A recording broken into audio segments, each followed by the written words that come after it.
All aboard the last train to Clarksville.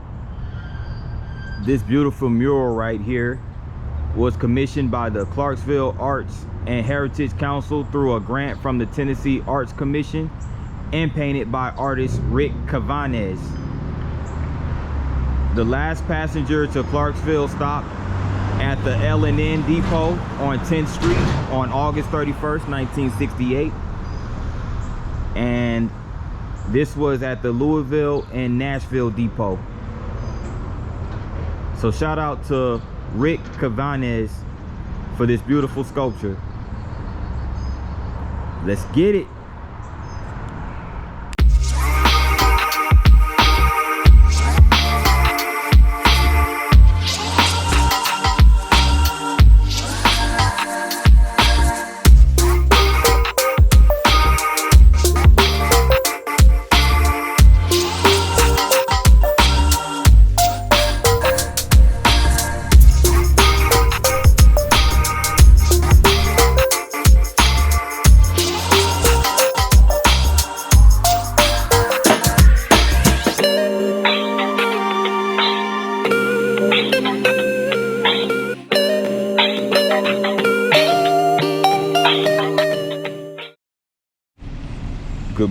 Good morning.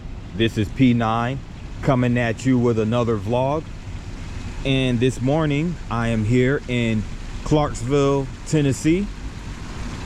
Clarksville, Tennessee is the county seat of Montgomery County, located in the western part of the state near the Kentucky border.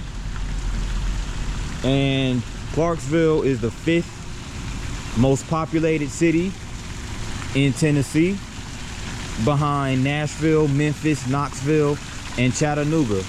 And I have vlogged in each of those aforementioned cities. So today I'm in Clarksville. And check out this nice fountain right here.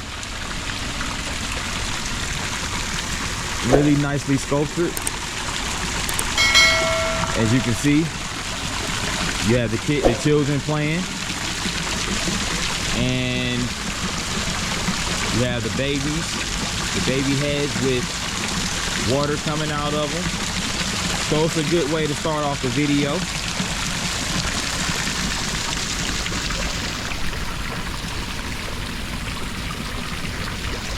And it's called the Children's Fountain in memory of Ajax Turner, who loved downtown Clarksville. Ajax Turner lived from August 1st, 1913 to February 23rd, 1990. And this fountain was dedicated November 25th of 2008.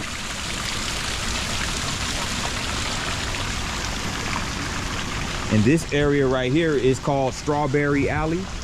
And it's called Strawberry Alley because the street was constructed across the strawberry patch of Miss Lucinda Elder, wife of James Elder, who was the first mayor of Clarksville in 1820. In 1859, many attorneys had offices here, and it was sometimes called Poverty Row, but the name Strawberry Alley remained.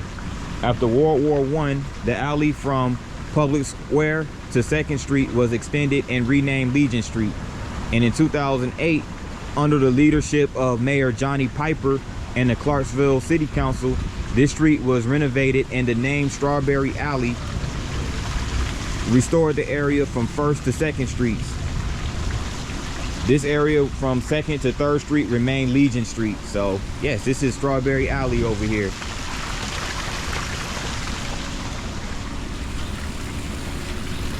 So in this alley, there's a couple of shops. They have a vintage houseplant store right here.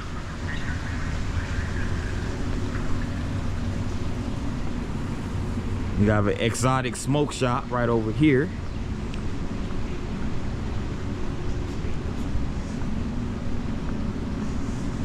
And a mugshot coffee company.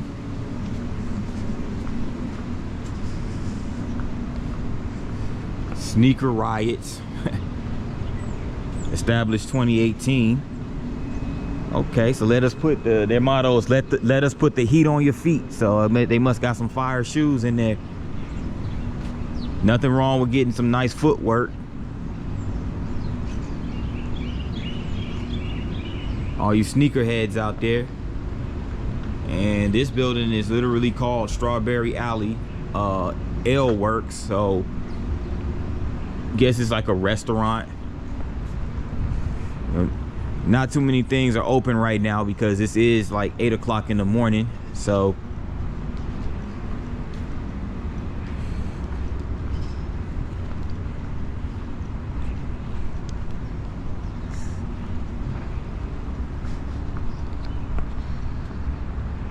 but this building right here is City Hall. It's Clarksville City Hall.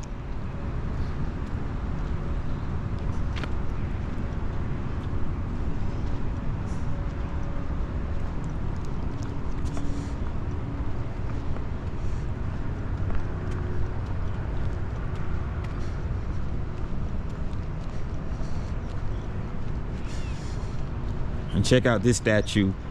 This statue honors John Montgomery, for whom Montgomery County is named. While on a long hunter's expedition, Montgomery claimed Clarksville, Tennessee's second oldest city.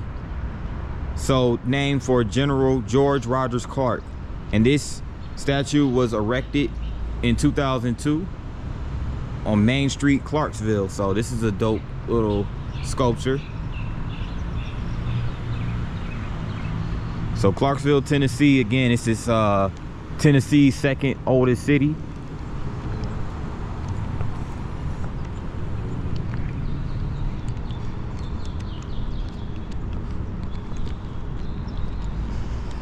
I'm on First Street now at the corner of First and Franklin.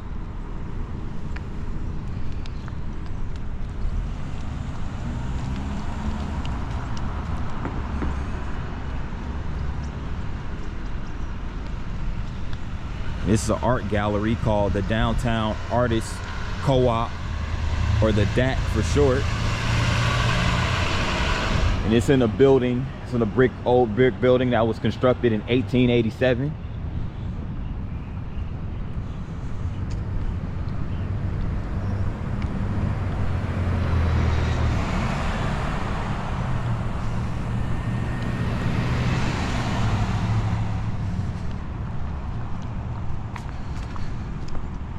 So I noticed when I was driving into downtown Clarksville that a lot of the streets are like on an incline.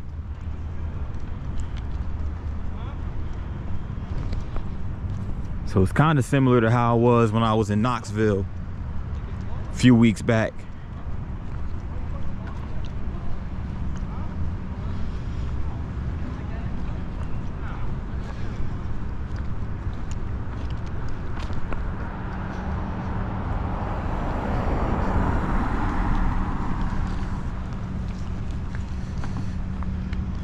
Check out this statue right here.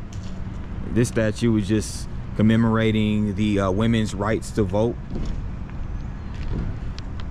As you can see right here, you see a sculpture. It's a bronze sculpture of a woman with her hat on saying, "Women, use your vote." So she's casting her ballot in the ballot box.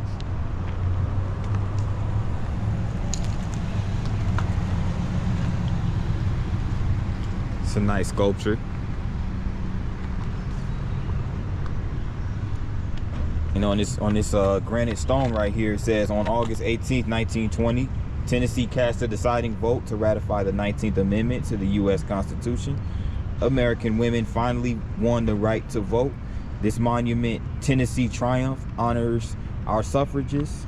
Tennessee's triumph is the ballot box. Okay, so again, you have this woman right here.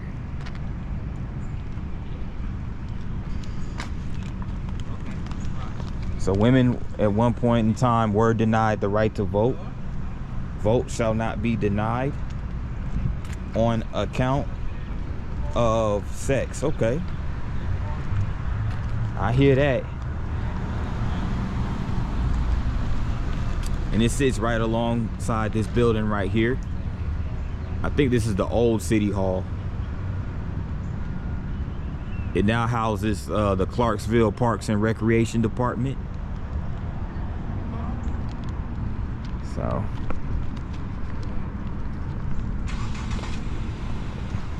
Go ahead and walk back this way.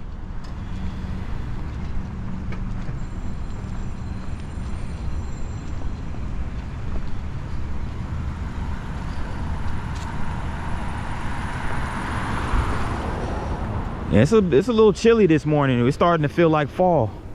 It's really starting to feel like fall. I mean, right now it's in the 50s, if I'm not mistaken.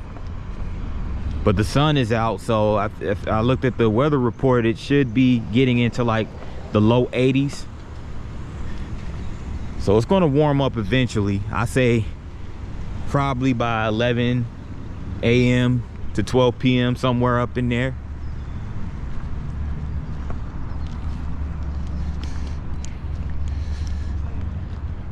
Okay, 931 Kicks. So you have an apparel shop right here. And this is in the building. Again, this is in the old building I looked at not too long ago. And this is what the building looked like back in 1887 when it first got constructed. It's Clarksville then and now. So this actually used to host the Elder Conroy Hardware Company. And so a hardware company used to operate out of this building back in the late 1800s.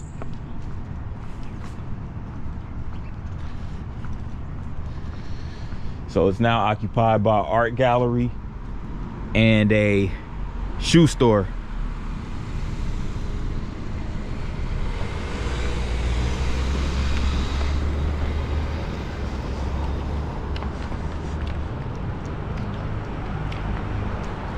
So this right here is the Roxy Theater.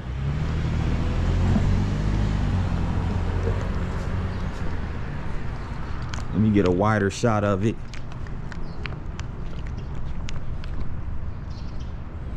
The Roxy Theater, so they show, I guess they show like some plays and musicals, and they might even show older movies, I'm not sure.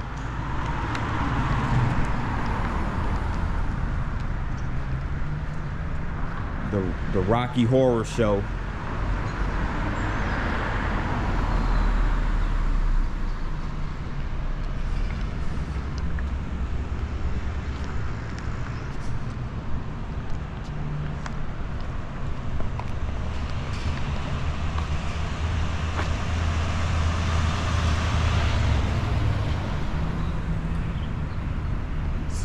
So I'm walking down Franklin Street now.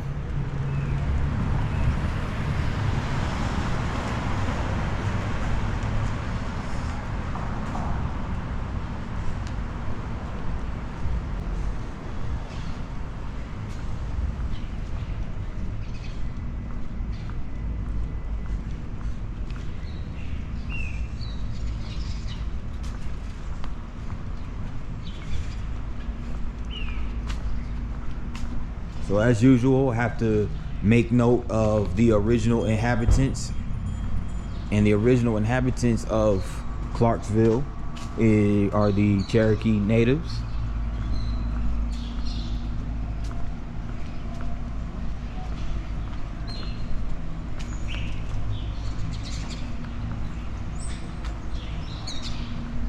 So Thomas Hutchins surveyed Clarksville in 1768.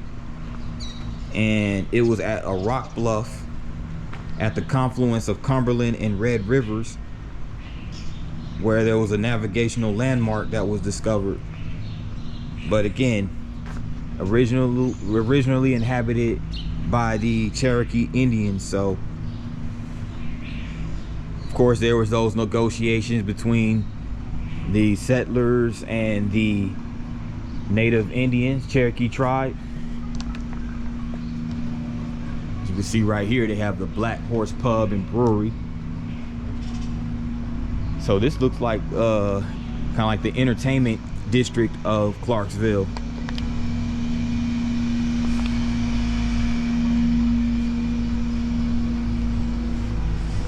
And they have a joint called Official Wings that was established in 2020. So it hasn't been up too long. And And here's another one of those Clarksville then and now posters right here. So, yep, there goes what the building looks like now. So I think these 2 floors up here looks like they might be apartments. So you have your apartment building right here at the corner of Franklin and 2nd Street.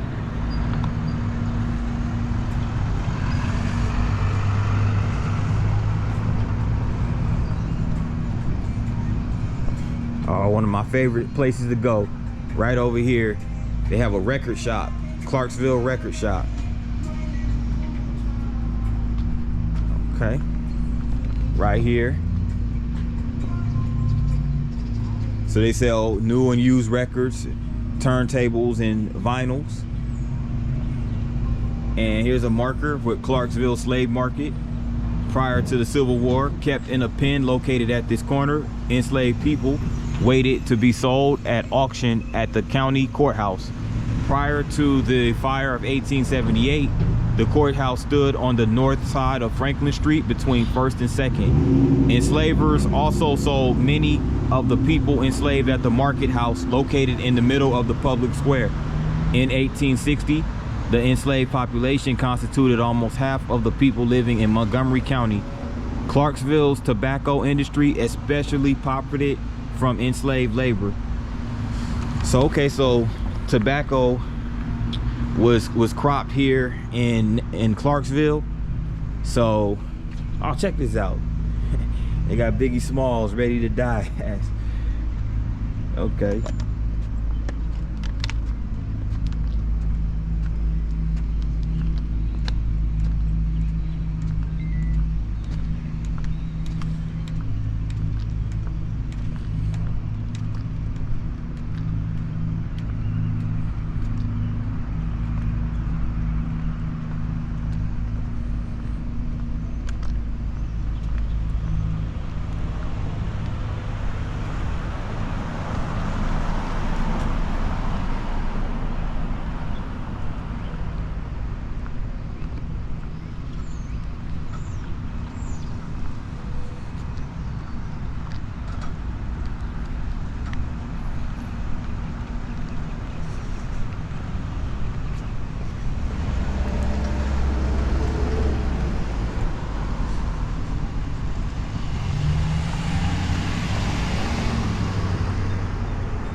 So this is the downtown Commons Park right here.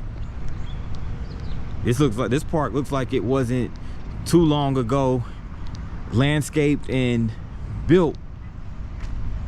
It looks like a very modernized park based on the structures and everything like that.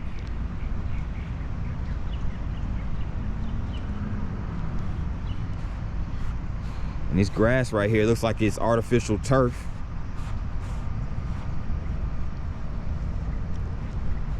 It sits right over here by this Presbyterian church, so it's a really nice view of the city from over here.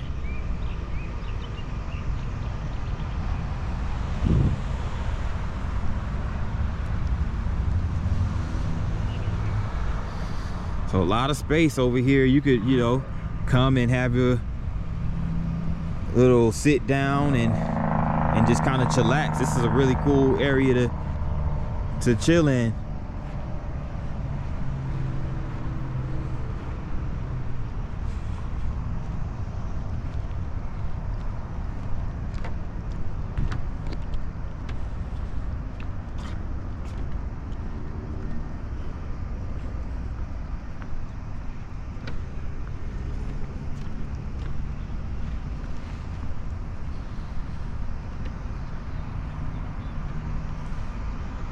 Again, this is called the Commons, Downtown Commons Park.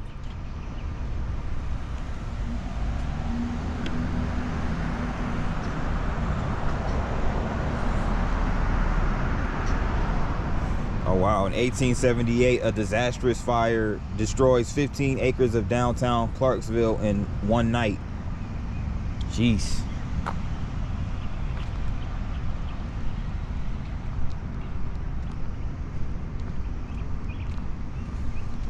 In 1808, Clarksville Public Square established between Spring Street and First Street. So I'm guessing Public Square, this probably was Public Square at one point in time, but it's now Downtown Commons.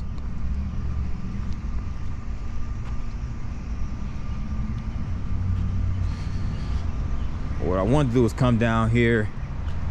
You can see all the benches right here. And you have this this sphere, this circle, whatever it is. It looks like a sphere. That's made out of, I guess that's iron, but it's a really cool sculpture right here. No info on it, so I'm not sure who sculpted it, but it's really nice.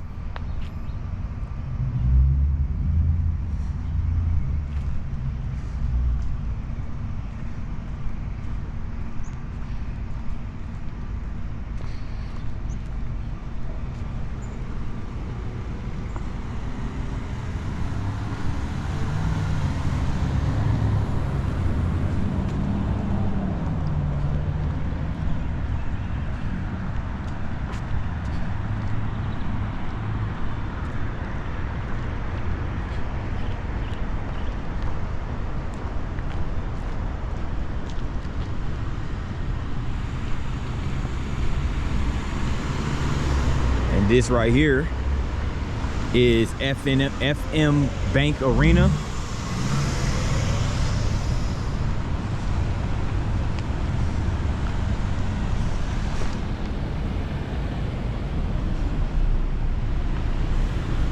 And here's a marker for Clarence Cameron Wright.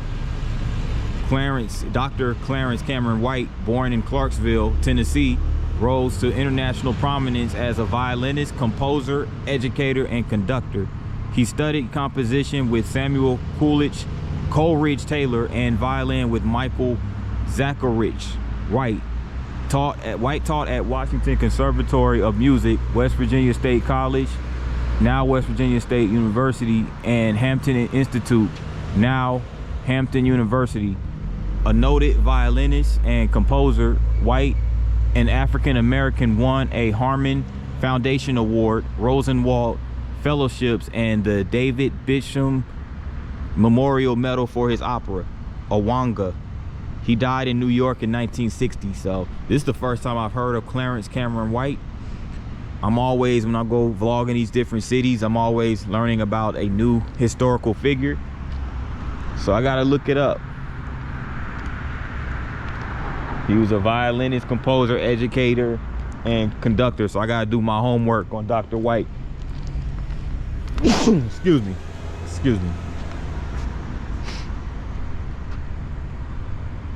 But over here, yes, this is the FNM Bank Arena. So it looks like it's relatively new.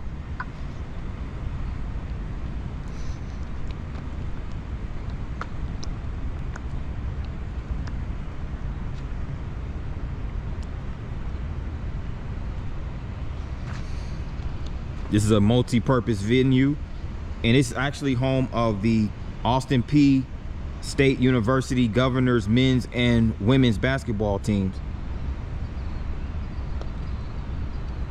So aside from being a venue for like men's and women's basketball, it is also a venue for concerts, ice hockey, and it was open just last year, July 2023, and it broke ground in November of 2020. So it's a brand new stadium, just over a year old.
This is Regions Bank right here. But this private bank is Kennedy and Glenn's Bank. It was a private bank which was founded in a brick building on the west side of the public square in April 1854, and shortly thereafter incorporated as the Northern Bank of Tennessee. During the war between the states, its funds and securities were smuggled to England for safekeeping. They were returned at the war's end. So this building right here that is now occupied by Regions Bank was once a bank that was located over here, or it was once a bank that was called the Northern Bank of Tennessee, which was key in the Civil War. Here's a federal building right here, federal courthouse. It looks like. No, it's not a courthouse. It's called the mail room. So it looks like it used to be a post office. It might have been, looks like it might have been used to host a post office, and now the mail room, which looks like a bar and restaurant, is over here. Oh, that's dope. I've never seen a restaurant in what used to be a post office. So what was once a post office is now converted into a bar and grill. That's pretty dope. It's called the mail room.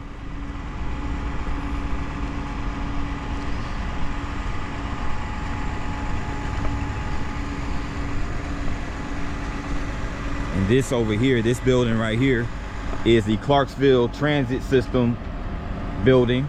So this is where the buses come and pick up passengers downtown, pick up and drop off passengers. Over here,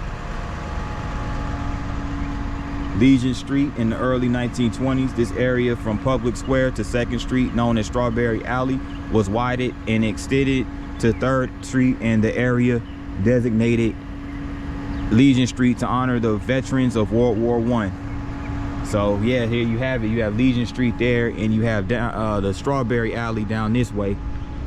We was at Strawberry Alley earlier.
Mm. Yeah. It's P9 travel vlogs. P9 space. It's all one word, travel vlogs.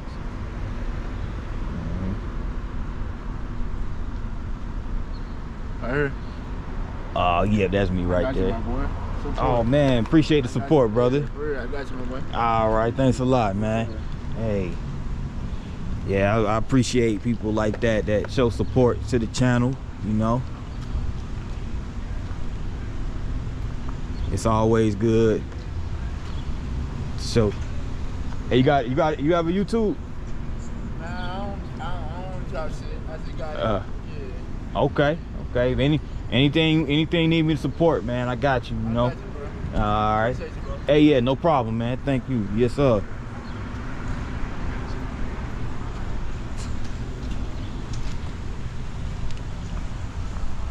Yeah. So, yeah, it's always good to have support from, you know, from people. You know, like his brother showed support, and you know, like didn't know me from a can of paint, but he showed support. That's love right there.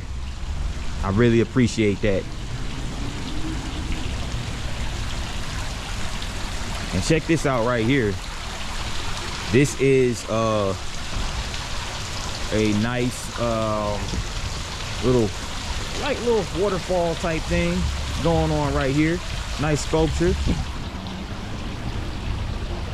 So this is, by the way, Montgomery County Courthouse. It's the side of Montgomery County Courthouse, and it was the first courthouse established.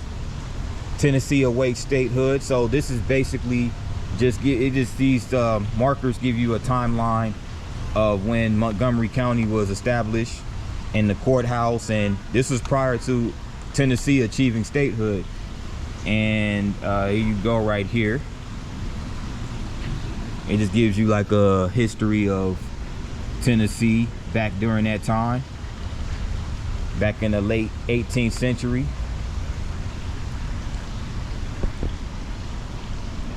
It was governed by and named for General George Rogers Clark. So yeah, so that was during the American Revolution and all that type of stuff, Revolutionary War. And this is basically where the town population increases. So this is basically right between 1811 1843. This is when the town was becoming more of a city. Population increases. They went through 4 different courthouses, and the 4th courthouse, which I would presume would be this one right here, was constructed in 1879. So it's made out of all brick,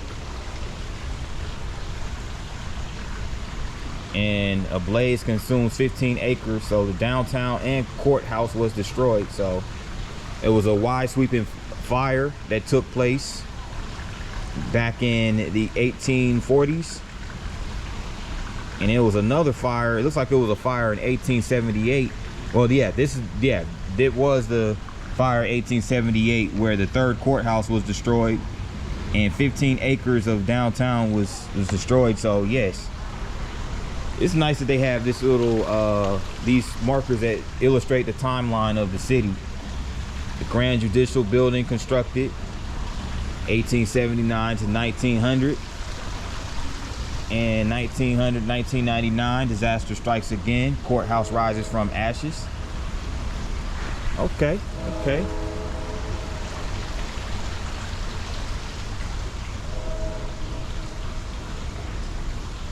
Mighty Wind community organizes or unites to rebuild.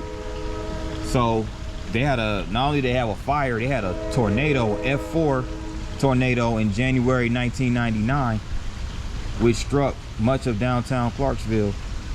So actually this particular building was built in 2000. It was completed in the fall of 2002, but it broke ground in 2000.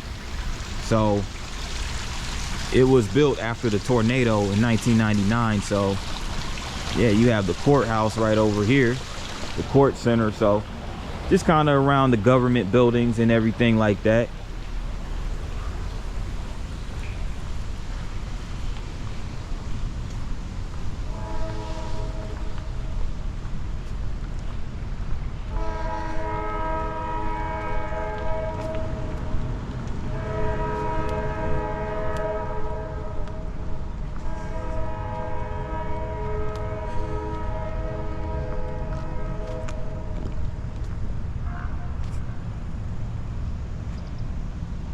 man.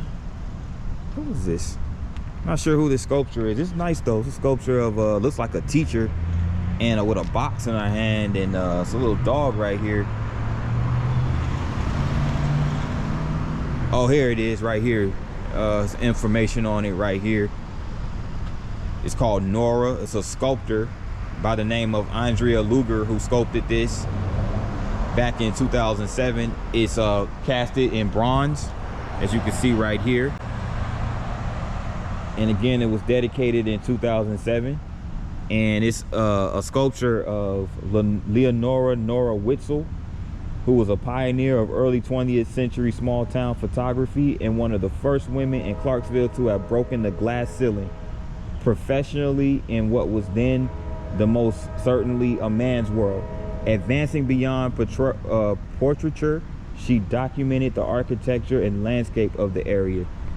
So yeah, this is basically a photographer. So I guess what she's holding in her hand looks like one of those cameras from back in the late 19th century / early 20th century.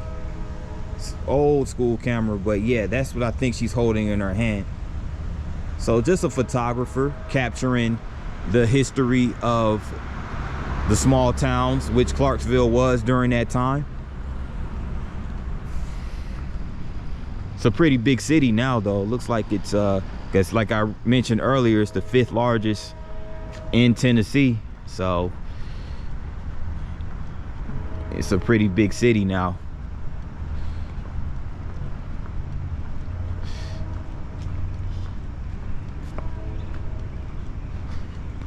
So here you go right here.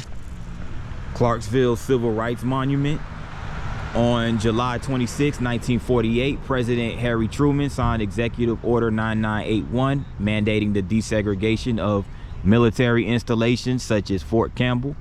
In 1954, we all know the U.S. Supreme Court famous case, the Brown versus Board of Education decision, separate but equal. Clarksville, like many other cities at the time, had Jim Crow laws that enforced racial segregation, separated by race during the Jim Crow era. African Americans and whites attended separate schools, churches, recreational facilities, and lived in separate neighborhoods. Denied the right to vote in segregated public facilities, African Americans began a movement to bring about change. So Clarksville is one of those cities, of course, being that it's in the Deep South. It had its own history of Jim Crow and civil rights movements and things of that nature. They also had boycotts and sit-ins out here. And here's Austin Peay right here, a marker of Austin Peay, which the university here is named after. He was born actually in Hopkinsville, Kentucky. That's not too far from here. On June 1st, 1876, moved to Clarksville in 1896, and he, as governor, he practiced law here until he was elected governor in 1922. He was re-elected in 1924 and again in 1926, and served until he died in Nashville on October 2nd, 1927. So among his achievements as governor was an extensive highway construction program, establishment of the Great Smoky Mountains National Park, and reorganization of state government. Okay, so he played a part in the Great Smoky Mountains and highway development here in Tennessee. So, and speaking of the Great Smoky Mountains in Tennessee, again, my hearts and my prayers and thoughts go out to the individuals who were affected by Hurricane Helene. It made landfall in Tennessee and in North Carolina, parts of Kentucky, but the part that was hit hardest was like North Carolina, South Carolina. So a lot of people lost homes and family members, and there's still some to this day that are unaccounted for. So my prayers and thoughts go out to those individuals who have been affected by this terrible storm.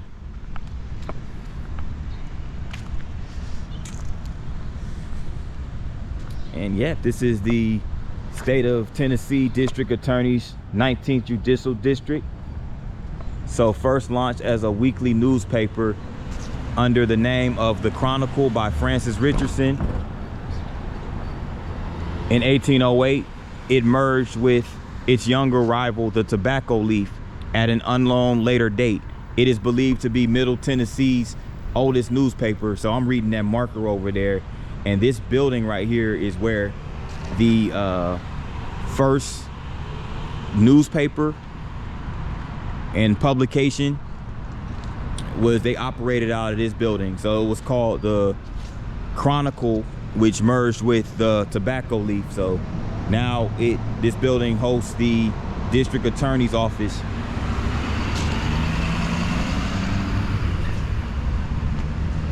And of course, there goes a cannon. There goes a cannon right there. And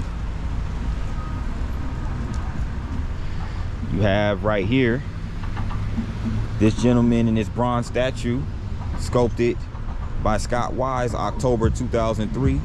It's called the Main Street Clarksville and Leaf Chronicle, and the name of the sculpture is The Day After.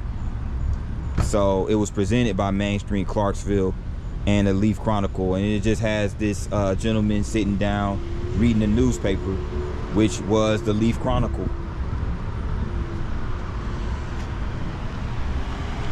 A lot of cool history, a lot of interesting history, some good, some bad, but this is Clarksville. Very historic city. This right here is the Customs House, Museum, and Cultural Center.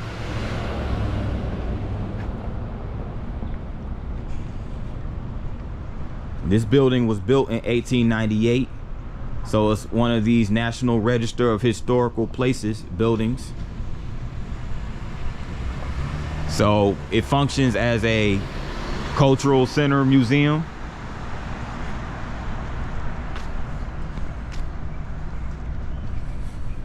And there goes that building right there for the Chronicle, the press. But yeah, this is like the little courtyard area of the building. James and Betty Corlew Fountain, Clarksville's most iconic structure. Okay. U.S. Post Office and Customs House, 1898 to 1939. Clarksville Department of Electricity and Customs House Museum and Cultural Center. So Clarksville Department of Electricity is making strides with technological advances. Okay. And the federal government sold the post office building to the city of Clarksville for $50,000. So it's just a collection of photographs from different time periods. You had the late 19th century right here, and you have the mid 20th century right over here, and you have the late 19th century to the present day 21st century over here. And there goes this building today.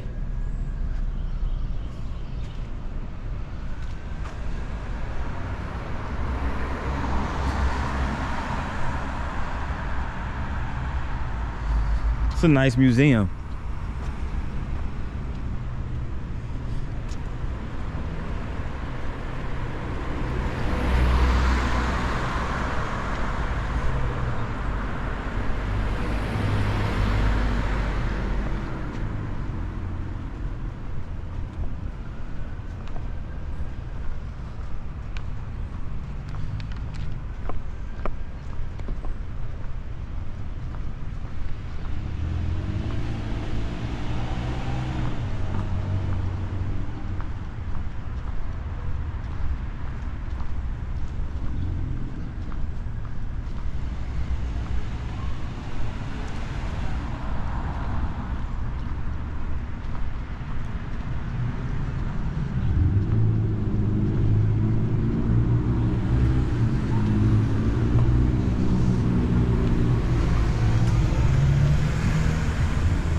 I'm walking down Commerce Street now.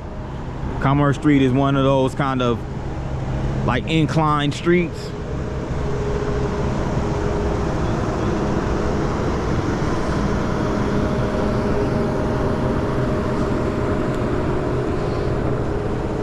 But Clarksville has a really nice downtown. They have a really, they have a, like, their street grid is really nice. They have nice parks.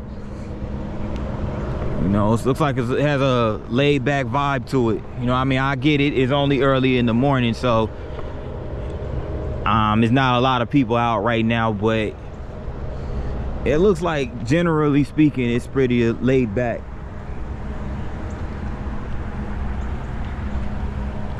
Once again, man, shout out to that brother who subscribed to my channel, like, who I encountered not too long ago and subscribed to my channel, man. That means a lot to me, because that brother was the first person, I think, who subscribed to my channel, like, in person, like right on the spot. So shout out to him. You know, I wish that brother nothing but the best and success in life, and just in general. You know, that was really cool. Had to mention that again. And you have this right here, the Clarksville Police Department building. Generally, you know, Clarksville, or any police department for that matter, any police department building isn't necessarily the most monumental site, you know, but this one caught my eye the most because they actually have a sculpture in the front of it. I'm gonna get it real quick before I move on to the next phase of Clarksville. And it's just a sculpture of two police officers, a woman right here on the left and the male right here on the right. It looks like they're just protecting the little kid right here. So, you know, police officers, you know, those that aren't corrupt, the ones that are like just really genuinely good people, they are actually the ones who take the oath and abide by the oath to serve and protect. So shout out to those police officers who actually serve and protect and live by the oath. And Clarksville's police department, I believe, was established in 1784, or at least that's when the city of Clarksville was established. And I guess right here, this is a memoriam of those who made the supreme sacrifice. K. Leonard Nipple, Kenneth Browning, Aaron Douglas Glenn, Yamil Baez Santiago, and David Scott. So I'm assuming these are all officers who died in the line of duty. So shout out to them. But that will conclude the downtown portion of Clarksville. Excuse me. And I'm going to come back with more footage, more than likely over at Austin Peay. And I'm over here in the Architectural District of Clarksville, and there's the little railroad bridge right over here. But this over here is Town Spring, which was the site of the town spring that was the source of water for early Clarksville. In 1784, the city founders erected a fort and laid out the town. Later, the spring was capped and diverted to the Cumberland River. It was uncapped briefly during the 1937 flood when the city had no water supply. The spring remains capped and underground. So yeah, it's very important that, you know, these cities have an accessible water supply, because obviously we need water to live. So, you know, they have springs, or they have I remember some cities have aquifers, but the water supply is very, very important. As you can see right here, this is Clarksville's Architectural District. So I'm pretty sure it was designated such in the 200th year bicentennial celebration in 1996.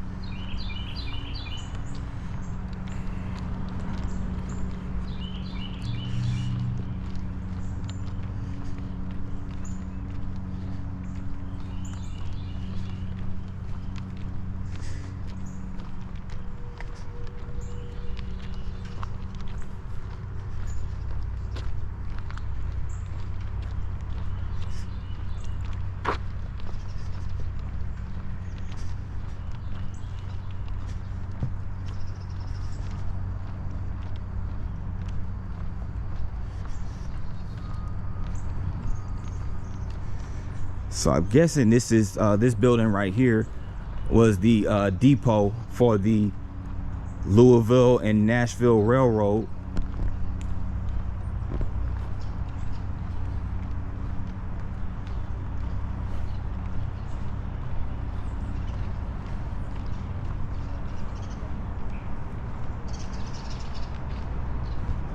But now it's the building in, okay, City of Clarksville's Building and Codes Department. But here is an image right here to show what this building used to look like. So yeah, it definitely was a railroad depot. As you can see, these gentlemen right here, I don't know if they're inspectors or whatever, but they're right here on the railroad track. And here's another image right here. So I like how they do these archives, you know. They have these Clarksville then and now, a series of images of what the current building looks like and what it looked like back in the day. So there goes a train pulling into the station. So it's pretty dope. In Clarksville, y'all got it going on.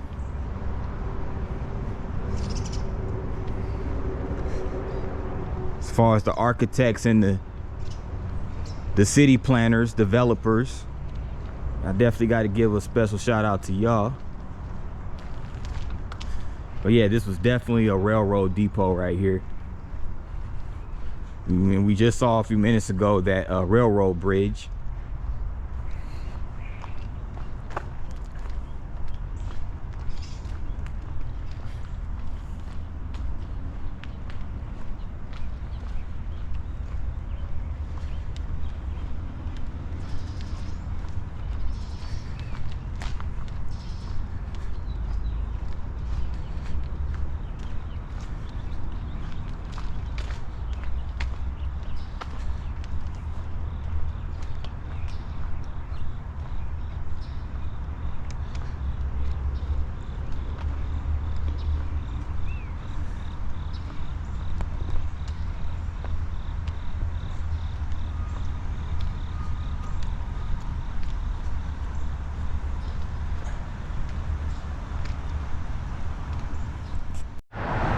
I'm over here at the Cumberland Riverwalk at McGregor Park, and these are the engineers and commissioners, the planners and everybody, like architects. So shout out to all of these individuals, the contractors, everybody involved in putting together McGregor Park. The mayor, John Piper at the time. So this was completed in 2000, and the architects were Lyle Cook Martin Architects, and the general contractor was T.W. Frierson Contractor of Nashville, Tennessee. So Lyle Cook Martin Architects are locals from Clarksville. So shout out to all of those individuals. And with that in mind, without further ado, we're gonna take a stroll down the Cumberland Riverwalk right here in Clarksville. And this is part of Lafayette's Trail and Lafayette's tour, May 6, 1825. General Lafayette was welcomed in Clarksville as he descended the Cumberland River aboard the steamboat Mechanic.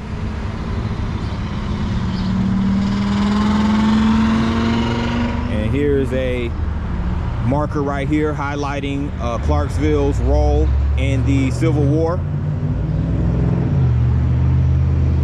You have Flag Officer Andrew Foote, the USS Conestoga battleship, and the Cave Johnson. And here's a map of the forts that were built alongside the Cumberland River.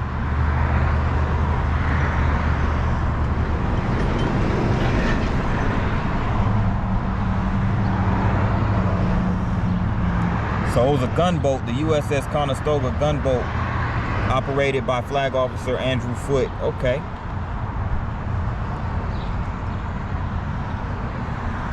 Yeah, so this is all part of the Tennessee Civil War trails.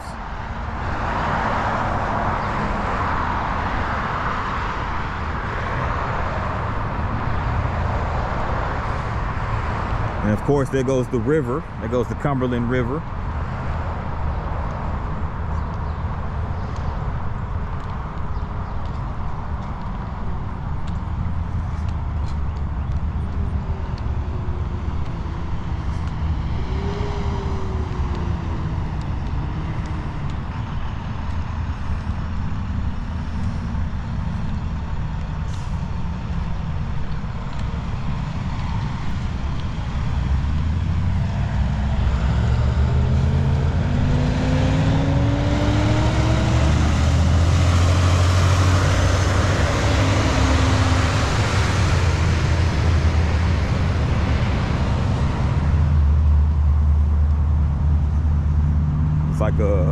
like a fishing boat right over here on the river.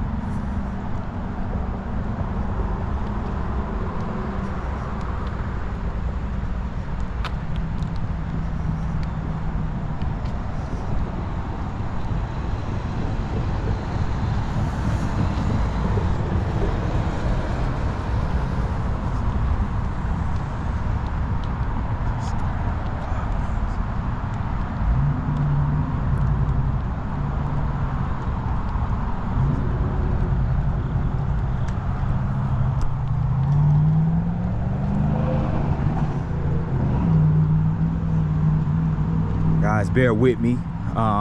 We get to the there's more further down, because that looks like the actual park, like where there's going to be like sculptures and stuff like that. So just bear with me, won't be too much longer.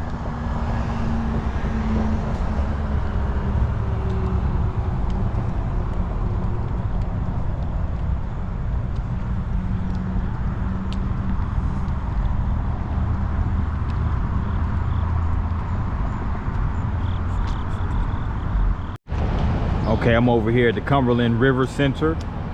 Now, this is where phase 1 and phase 2 of the Cumberland Riverwalk at McGregor Park was completed. Both phases was completed under the tutelage of the mayor at the time, who was Donald Trotter. And the architects of phase 1 and phase 2 was Tennell, Spangler and Associates of Atlanta and Lyle Cook Architects of Clarksville. So the architects did their thing on phase 1 and phase 2 and phase 3 of the park. And in this right here, in this part of the River Center, they actually have a little museum, so to speak, an exhibit that displays the history of the Cumberland River. So let me go and see if I can check it out.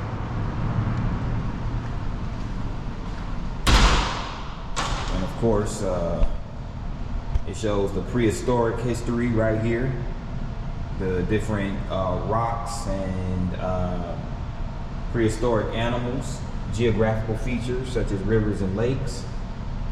So it basically shows the formation of the river, the bounty of the river, different time periods, the American Indians and early settlers. As I mentioned earlier, the Indians who originally, or the natives who originally inhabited this land was the Cherokee Creek, Choctaw, Chickasaws, and Shawnees. And this was the early 1800s, late 1700s.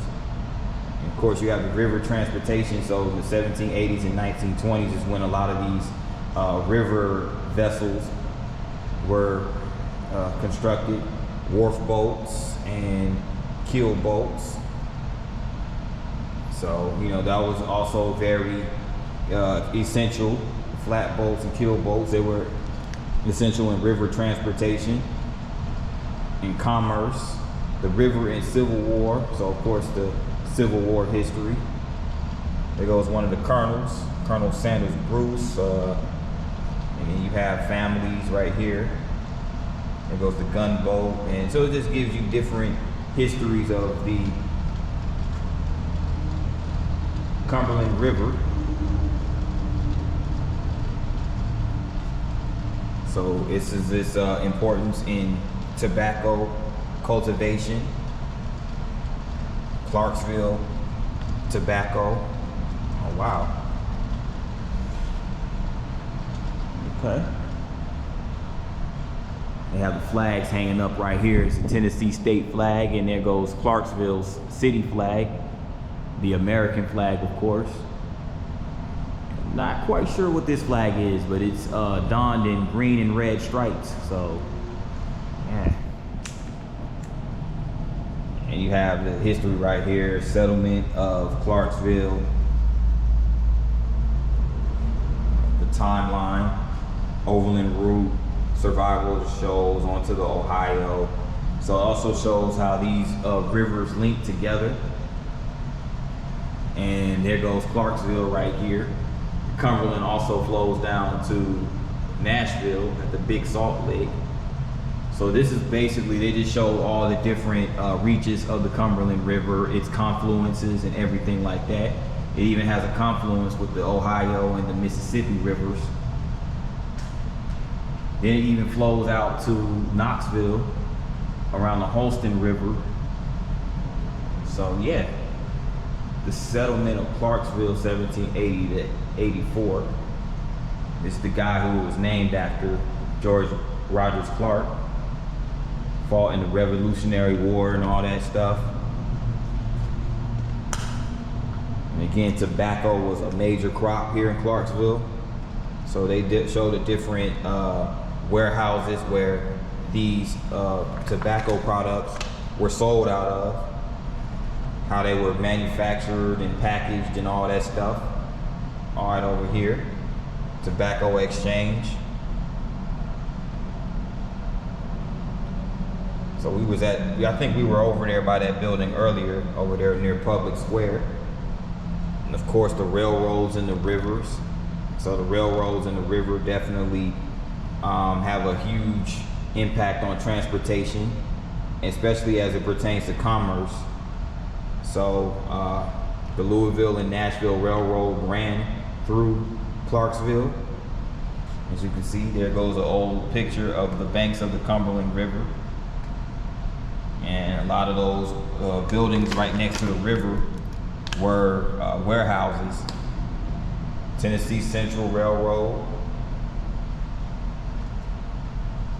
you know, different bridges that ran over the Clarksville, Cumberland River in Clarksville. You know, they had a footbridge right here. You had a new bridge called the Cunningham Bridge, built in 1925. They also show you how the Tennessee Valley Authority plays a huge part in the flood control to basically prevent you know, floods, or at least manage those floods when they do hit. You know, different bridges. So okay, that's really cool. Dredge boats kept the channel navigable. The changing face of the riverfront. So this is how the riverfront has changed throughout the years, throughout different decades. You know, there's also the urban renewal and the urban removal.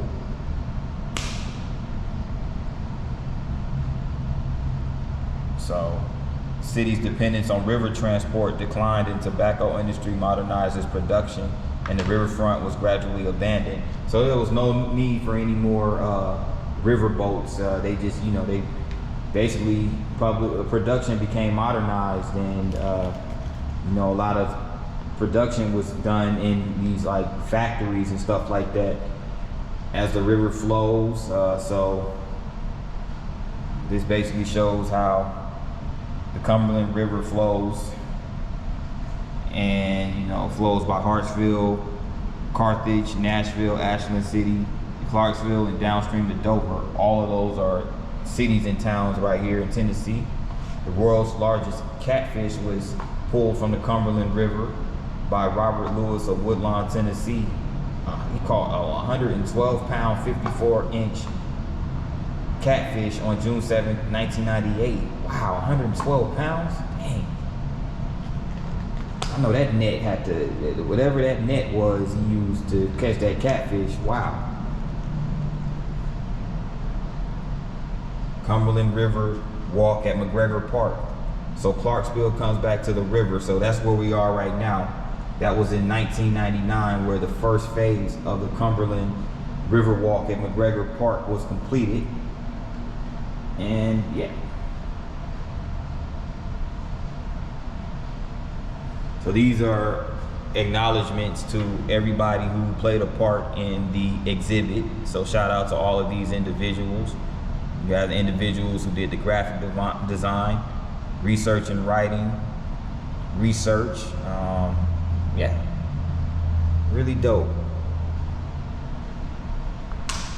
So you have a free admission to the museum right here along the Riverwalk Park.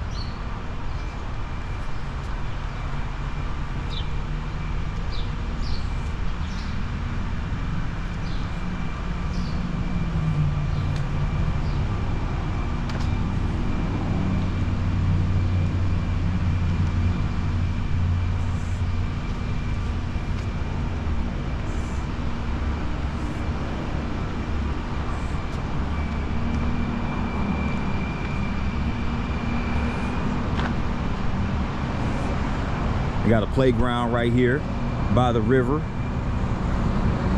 That's cool.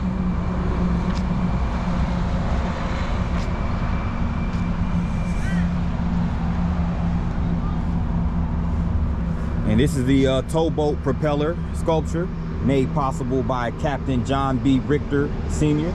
or John B. Ritchie Sr. Nice propeller right here that Captain Ritchie has sculpted. It's really cool, has the red in the middle. So of course, towboats were another important vessel in river transportation for the Cumberland.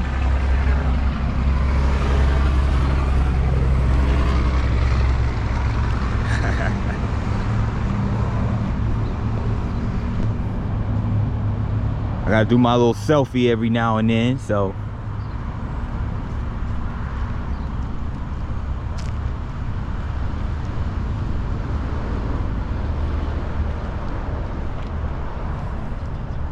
And I'm gonna do some interesting thumbnails moving forward pretty soon on my channel. So to all my subs and all my new viewers, you know, definitely stay tuned for that.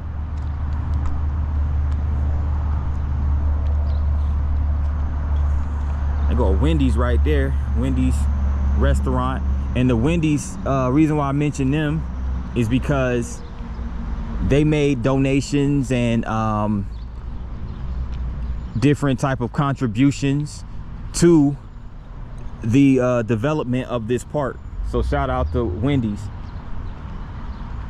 See, as you can see right here, this is the Overlook Bridge, made possible by the generosity of Wendy's restaurants. So this is it right here. Of course, you got the, you know, the wooden boards right here.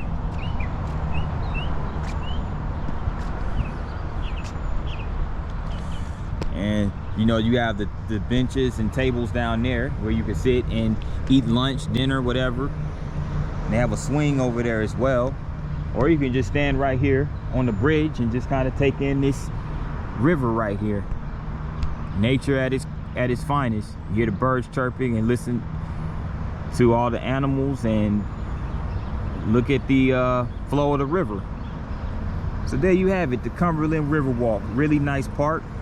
Equipped with a museum, and you know, you can come here and get you a history lesson of the Cumberland River Park over here by Clarksville.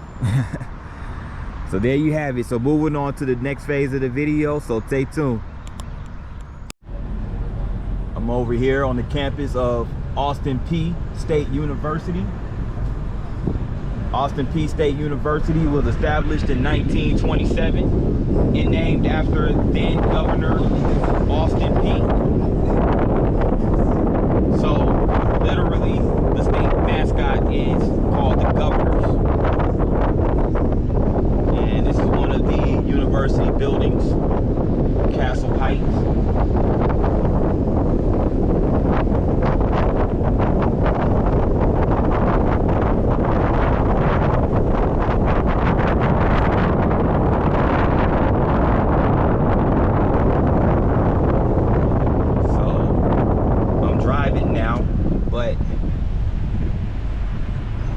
You know, this is a walking vlog channel, but you know, being that finding a parking space was practically impossible, I'm gonna have to just wing it and drive and get some footage. This was the headquarters of the U.S. States Colored Troops.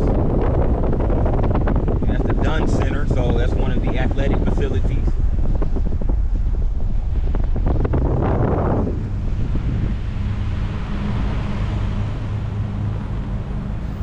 They actually have a volleyball court over there as well.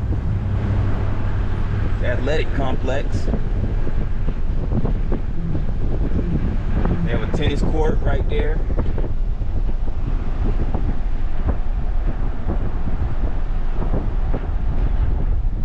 It's the Foy Fitness and Recreation Center.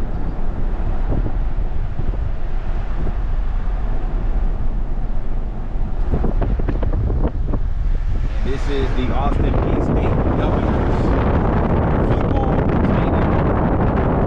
It's called Terra Stadium. And right now they're out there doing practices.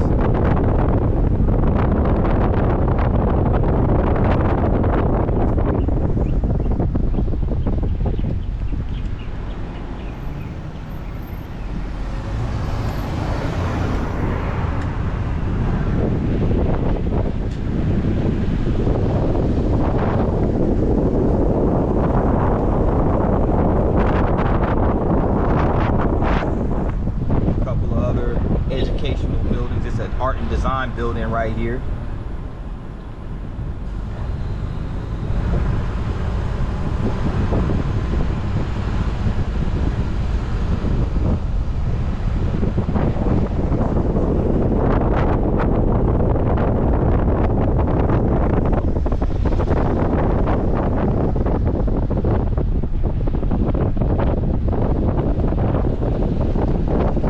Science complex, Sunquist Science complex.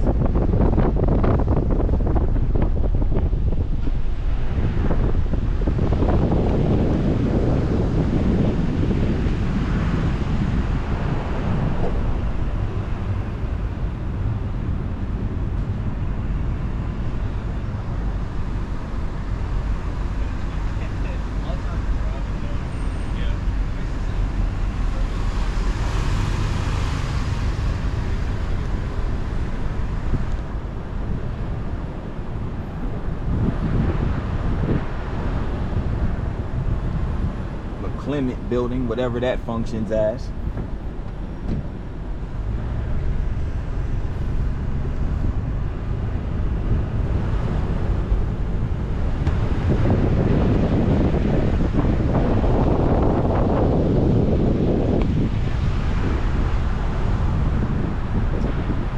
And that is Austin Peay State University. So that concludes Clarksville's vlog. And this was a really amazing vlog. I think it's going to be a banger once I post it to YouTube. And with that in mind, good people, if you stayed this far to the video, thanks a lot, and hit that like button. And also, if you're new to the channel, please hit that subscribe button and notification bell. That way you can get notifications every time I drop a new vlog. And with that in mind, good people, thanks so much for tuning in, and see you guys on the next one. Peace, and have a great day.